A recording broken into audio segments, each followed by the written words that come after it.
चिल्ला बॉर्डर के किसानों ने कहा, रक्षा मंत्री और कृषि मंत्री ने भरोसा दिलाया है कि हमारी मांगें मानी जाएंगी, इसलिए बॉर्डर खोल दिया।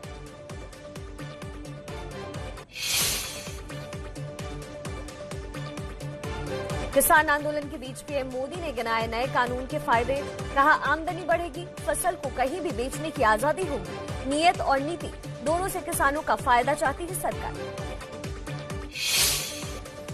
पीएम मोदी और सरकार की बार बार अपील के बावजूद मानने को तैयार नहीं किसान। आज अलवर के शाहजहांपुर से जयपुर दिल्ली हाईवे के लिए कूच करेंगे हजारों किसान। किसान आंदोलन का आज 18वां दिन। कृषि कानूनों को रद्द करने की मांग पर अब भी अड़े हैं किसान संगठन। किसानों ने तेज किया आंदोलन। पंजाब और हरियाणा के सभी टोल प्लाजा फ्री कराया। कई टोल प्लाजा पर हंगामा भी किया।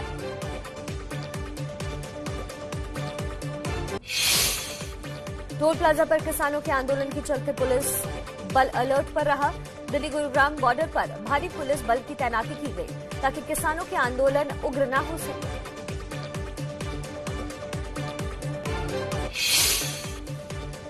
ठंड बढ़ने के बावजूद किसान अपना आंदोलन खत्म करने को तैयार नहीं। किसानों का कहना है कि जब तक सरकार कृषि कानूनों को रद्द नहीं करती, वो अपना आंदोलन जारी रखेंगे।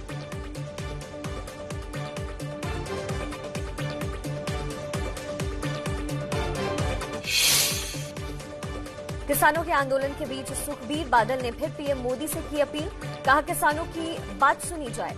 दूसरी पार्टियों का नाम आंदोलन में घसीटना बेहद अफसोसजनक।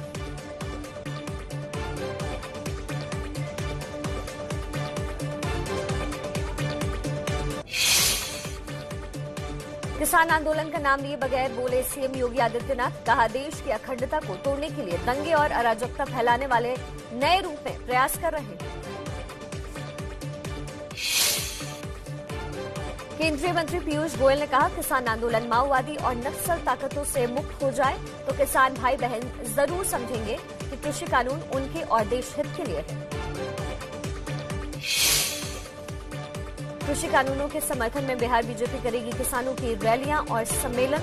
आज बख्तियारपुर में संजय जायसवाल और रविशंकर प्रसाद करेंगे किसान चौपाल से शुरुआत। गुजरात के सीएम विजय रूपाणी ने साधा निशाना, बोले दिल्ली चल रहा है आंदोलन, किसान आंदोलन नहीं रह गया है, विरोधी दलों का आंदोलन बन गया है। आंदोलन के बीच हरियाणा के 29 किसान संगठन के नेताओं ने कृषि मंत्री से मुलाकात की। कृषि कानूनों के समर्थन में ज्ञापन सौंपा, कहा राजनीतिक हो चुका है ये पूरा आंदोलन। हरियाणा के डिप्टी सीएम दुष्यंत चौटाला ने कृषि मंत्री से मुलाकात की, बोले बातचीत से रास्ता निकलते हैं, उम्मीद है कि 7वें दौर की बातचीत जल्द होगी। किसानों और सरकार से बातचीत के बीच विपक्ष से निपटने की तैयारी में बीजेपी। 14 से 16 दिसंबर के बीच देश भर में 100 किसान चौपाल आयोजित कर बताएगी कृषि कानून के फायदे।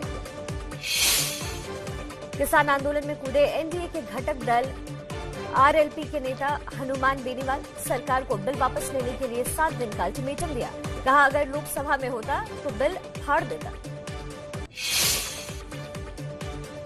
पश्चिम बंगाल के मंत्री सुब्रत मुखर्जी का बीजेपी पर बड़ा हमला, कहा अगर विधानसभा चुनाव में जीत नहीं मिली तो ममता बनर्जी की हत्या करवा सकती है बीजेपी। सीएए पर बोले बीजेपी महासचिव कैलाश विजयवर्गीय, कहा सीएए लागू करने के लिए राज्य की जरूरत नहीं, केंद्र सरकार सक्षम है। केंद्रीय गृह मंत्रालय ने जेपी नड्डा के काफिले की सुरक्षा का काम देख रहे 3 आईपीएस अधिकारियों को दिल्ली भेजने का आदेश दिया। ममता सरकार ने प्रति नियुक्ति पर भेजने से इनकार किया। लोकसभा में टीएमसी मुख्य सचेतक कल्याण बनर्जी ने आईपीएस अधिकारियों के डेप्यूटेशन के आदेश पर आपत्ति जताई, कहा सरकार का दबाव बनाने के लिए फैसला लिया गया।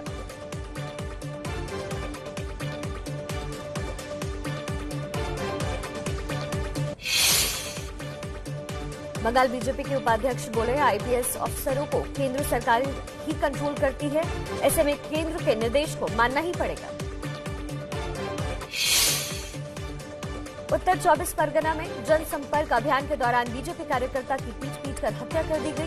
टीएमसी कार्यकर्ताओं पर हत्या का आरोप। बीजेपी कार्यकर्ता की हत्या पर बोले केंद्रीय मंत्री धर्मेंद्र प्रधान, दीदी के राज में बंगाल गुंडागर्दी का पर्याय बन गया है। जो गंदा खेल दीदी खेल रही है उसकी उम्र बहुत छोटी है, मगर परिणाम बहुत भारी हो गए। पश्चिम बंगाल में बवाल के बीच 2 दिन के कोलकाता दौरे पर आरएसएस प्रमुख मोहन भागवत सांस्कृतिक जगत में मुकाम हासिल करने वाले युवाओं से करेंगे मुलाकात। भोपाल के हमीदिया अस्पताल में लापरवाही ने ली 3 मरीजों की जान। बिजली जाने के बाद जनरेटर हुआ बंद। कोविड वार्ड में वेंटिलेटर सपोर्ट पर इलाज करा रहे थे तीनों मरीज। कोटा के जेके लोन अस्पताल पहुंची राज्य बल संरक्षण आयोग की टीम। 24 घंटे में 9 नवजात बच्चों की मौत हुई थी। मुख्यमंत्री ने मामले की जांच के आदेश दिए। लालू यादव का इलाज कर रहे डॉक्टर का बड़ा दावा। लालू यादव की किडनी मात्र 25% ही काम कर रही है। आने वाले दिनों में और खराब हो सकती है तबीयत। यूपी में डॉक्टरों की डिग्री के बाद करनी होगी 10 साल की सरकारी नौकरी। मेडिकल में पीजी करने वाले ने बीच में नौकरी छोड़ी तो 1 करोड़ रुपए का जुर्माना भरना पड़ेगा।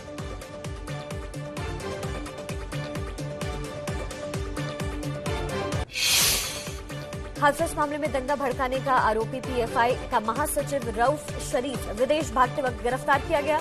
पुलिस ने तिरुवनंतपुरम से पकड़ा। मनी लॉन्ड्रिंग एक्ट के तहत जांच चल रही। रऊफ शरीफ पर खाते में ओमान और कतर से 2 करोड़ रुपए लेने का आरोप। इन पैसों का इस्तेमाल असामाजिक गतिविधियों के लिए किया जा रहा था। जम्मू कश्मीर के सोपोर में पुलिस पार्टी पर आतंकी हमला, 2 स्थानीय नागरिक घायल हुए। बिहार के भोजपुर में हर्ष फायरिंग के दौरान युवक की गोली लगने से हुई मौत। अस्पताल ले जाने के दौरान रास्ते में तोड़ा दम।